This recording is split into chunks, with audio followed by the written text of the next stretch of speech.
नमस्कार, आप देख रहे हैं न्यूज एक्सप्रेस। मेरा नाम है ऋतिक ठाकुर। मिडिल ईस्ट में जो संघर्ष चल रहा था, जिस तरीके से दोनों ही देश अमेरिका और ईरान एक दूसरे पर हावी थे, इजराइल और ईरान का युद्ध था, अमेरिका फ्रंट फुट पर आके लड़ाई कर रहा था। अब उसको लेकर के एमओयू तो साइन हो गया, लेकिन ये कहा जा रहा था क्योंकि 19 तारीख को ये एमओयू साइन होना था, उससे एक दिन पहले G7 की बैठक के दौरान जब डिनर हो रहा था, वहां पर एमओयू साइन हुआ। लेकिन अब स्विट्जरलैंड में दोनों ही देशों की तरफ से जो बातचीत करने के लिए एक टीम पहुंचती है, डेलीगेशन पहुंचता है और वहां पर तमाम बातें हुई। अब उस टेबल पर क्या बात हुई थी, किन मुद्दों को लेकर के सबसे ज्यादा वहां पर चर्चा की गई, इन सभी पर आज बात करेंगे। क्योंकि कहा जा रहा है सबसे ज्यादा जो है क्षेत्रीय संघर्ष वहां पर था, तेल को लेकर के जो प्रतिबंध लगा रखा है, स्ट्रेट ऑफ हॉर्मुज को लेकर के जो परेशानियां हैं, जो विवाद हैं, इन सभी बातों पर चर्चा हुई। अब दो बातें निकलकर सामने आई। एक बात कि ईरान की तरफ से कहा गया कि शायद वो जो डील करने के लिए अमेरिका की तरफ से टीम आई थी, उनका लहजा ठीक नहीं था। लेकिन जेडी वेंस जो कि उपराष्ट्रपति हैं, उनका साफ तौर पर कहना है, उन्होंने दावा किया है कि हमारी बहुत अच्छी बात हुई है, जिन टर्म्स को लेकर के हम स्विट्जरलैंड पहुंचे थे, हमारी वो सारी बातें हो चुकी हैं। अब इसी पर आज चर्चा करेंगे कि आखिरकार स्विट्जरलैंड में क्या कुछ बातें हुई हैं और उसका अब कितना असर मिडल ईस्ट में जो ये युद्ध है इस पर देखने को मिलेगा। हमारे साथ डॉक्टर पवन चौरसिया, फॉरेन एक्सपर्ट, हमारे साथ जुड़ चुके हैं।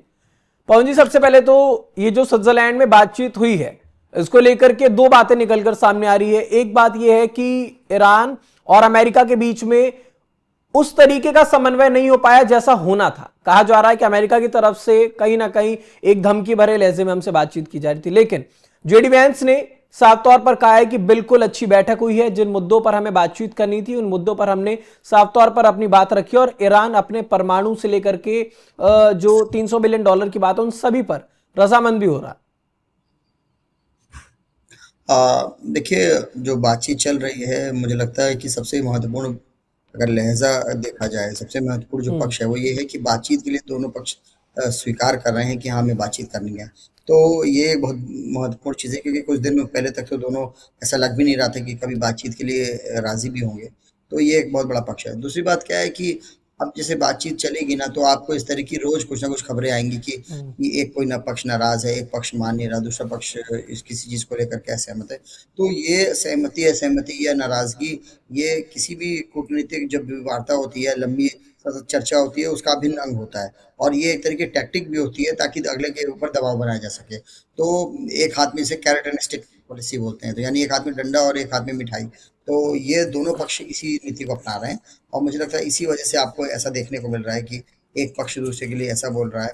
और वहाँ जहाँ तक अमेरिका की बात है, तो आपको पता होगा कि अमेरिकी प्रशासन ही जो एग्रेसिव टोन अख्तियार करके बैठा है। तो मैं बहुत आश्चर्यचकित नहीं हूँ कि अगर अमेरिका इस तरह की बातें कर रहा है। लेकिन आप ये मान के चलिए, for all said and done, जो भी अमेरिका कुछ कहे, अमेरिका को भी डील की उतनी आवश्यकता है, बल्कि उससे ज़्यादा आवश्यकता है जितना ईरान को है। तो ईरान की डील में अमेरिका अपने आप को इन्वॉल्व करेगा ही करेगा, चाहे वो कितना भी कह ले। और उसको ये जानता है, क्योंकि इसका जो विरोधाभास है, इसका विरोधाभास या इसका जो दूसरा ऑप्शन है, वो युद्ध है, जो कि अमेरिका किसी भी कीमत पे नहीं करना चाहता है। ठीक है, लेकिन अभी जो ये एमओयू हुआ था उसमें एक जो मुख्य बात थी वो ये थी कि IAEA जो है वो परमाणु निगरानी करेगा ईरान में। अब इस बात को लेकर के क्या ईरान पूरी तरीके से संतुष्ट है कि हाँ, हम अपनी परमाणु को IAEA की निगरानी में रखना चाहते हैं? क्योंकि डोनाल्ड ट्रंप तो पहले बोलते थे कि वो पूरी तरीके से जो है अमेरिका को सौंप दे, या तो खुद नष्ट कर दे और मलबा देखने के लिए अमेरिका खुद पहुंचे। तो इस निगरानी को लेकर के क्या अब ईरान पूरी तरह से तैयार है? क्योंकि इस बात पर जेडी वेंस ने खास जोर दिया है। देखिए, क्या होता है कि ये एक ऐसा मुद्दा है जो ईरान के लिए बहुत सेंसिटिव है। क्योंकि ऐसा नहीं है कि ईरान ने कभी भी आईएई को इजाज़त नहीं दी कि अपने यहाँ जांच करने की। ईरान तो इजाज़त दे के रखा था, पहले भी उसके यहाँ निरीक्षण हुआ है। लेकिन जब निरीक्षण होने के बावजूद भी उसके ऊपर हमला किया जाता है।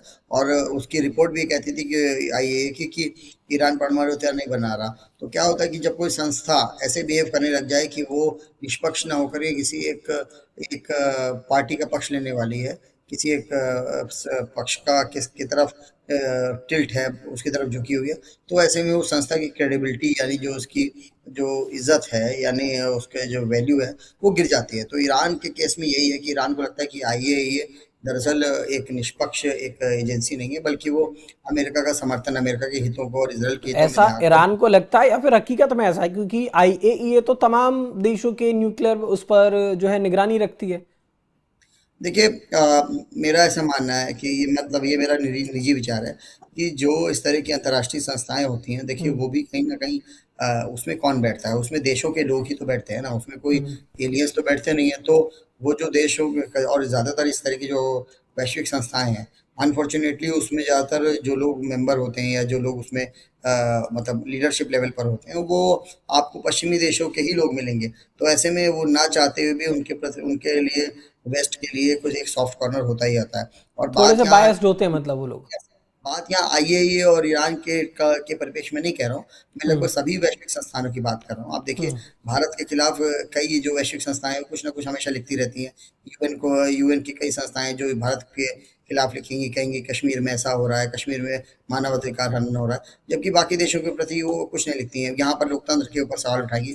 तो बात ये हो जाती है कि ऐसी संस्थाओं की जो वैधानिकता है, वो उसके ऊपर प्रश्न उठता ही उठता है। क्योंकि अगर आपको एक पक्ष का दर्द एक पक्षी पीड़ा दिखाई देती है, तो दूसरे पक्ष की पीड़ा भी आपको देखनी चाहिए। अगर आप नहीं देखते हो तो फिर आपको निष्पक्ष नहीं कहा जा सकता है। ठीक है, लेकिन अब इस पूरे मामले में इजराइल के जो प्रधानमंत्री हैं उनका साफ तौर पर यह भी कहना है कि अब जो भी बातें हो रही हैं, पहले हम अमेरिका के साथ चल रहे थे लेकिन अब ऐसा नहीं कि हर बात पर हम और अमेरिका एक जैसा सोचे।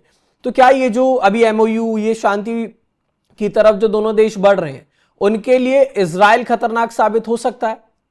बिल्कुल। देखिए वो बिल्कुल सही बात है कि वो ऐसा ज़रूरी नहीं कि जो अमेरिका सोचे वो इज़राइल हम्म। सोचे। लेकिन अगर अगर अमेरिका ने ये चाह लिया कि हम्म। वो इज़राइल को युद्ध करने से रोक देगा, तो आप ये मान के चलिए इज़राइल को अंततः युद्ध रोकना ही पड़ेगा। क्योंकि अमेरिका खुद ये बात कह रहा है कि ट्रम्प खुद ये बात कहते हैं कि अगर हम ना हो तो आप आधे घंटे से ज़्यादा सर्वाइव नहीं कर सकते। तो ऐसे में आप कितना ही कुछ कर लोगे। आपको पता है कि सामने एक ऐसा देश है जिसने कई देशों को की हालत खराब कर दी। ऐसे में इजराइल जैसे छोटा देश लंबे समय तक युद्ध, वो भी बिना अमेरिका की सहायता के, अफोर्ड ही नहीं कर सकता है। इसलिए ये बात को अमेरिका भी अच्छी तरह से जानता है।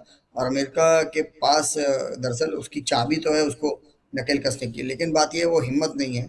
और जिस दिन भी अगर कोई भी उनका नेता मतलब इस तरह से फोर्स हो जाता है तो वो कर भी देता है। इसीलिए इजराइल तो करता रहेगा। इजराइल शैतान बच्चे की तरह है जो थोड़ा घर की बात नहीं सुनता। लेकिन वो कब तक चलेगा इसको कह नहीं सकते हैं। ठीक है, तो अब स्विट्जरलैंड में बातचीत की गई थी, वहां पर दोनों ही देश की तरफ से डेलीगेशन पहुंचे। कोशिश थी कि किसी भी तरीके से जिन बातों को लेकर के अपने पॉइंट्स को वहां पे रखना है वो रखा गया। अब निकलकर सामने बात ये भी आई थी कि ईरान की तरफ से जो लोग हैं वो नाराज होकर के आधी बात से ही मेज पे से उठ के चले गए थे। अब जिसके बाद ये सारी बातें निकलकर सामने आई, लेकिन जोडी वैंस का साफ तौर पर यह दावा है कि उनकी बहुत अच्छी बातचीत हुई है, चाहे वो न्यूक्लियर पावर को लेकर के हो, चाहे वो हॉर्मूज को लेकर के हो, चाहे वो तेल प्रतिबंध को लेकर के हो, हर मुद्दों पर वहां पर बात हुई। और उनका कहना है कि एक अच्छे तरीके से इस एमओयू को लेकर के हम चल रहे हैं। अब आने वाले समय देखना होगा कि जो 60 दिन, ये जो क्रूशल पीरियड है दोनों ही देशों के लिए, वो कितना क्रूशल होता है। क्या इसका जो फॉलो करने के लिए तमाम गाइडलाइंस हैं उसको डोनाल्ड ट्रंप और ईरान दोनों ही फॉलो कर पाते हैं या नहीं। फिलहाल इस खबर पर आपकी क्या राय है, हमें कमेंट बॉक्स में जरूर बताइए। देश दुनिया से जुड़े तमाम खबरों के लिए देखते रहिए न्यूज़ एक्सप्रेस।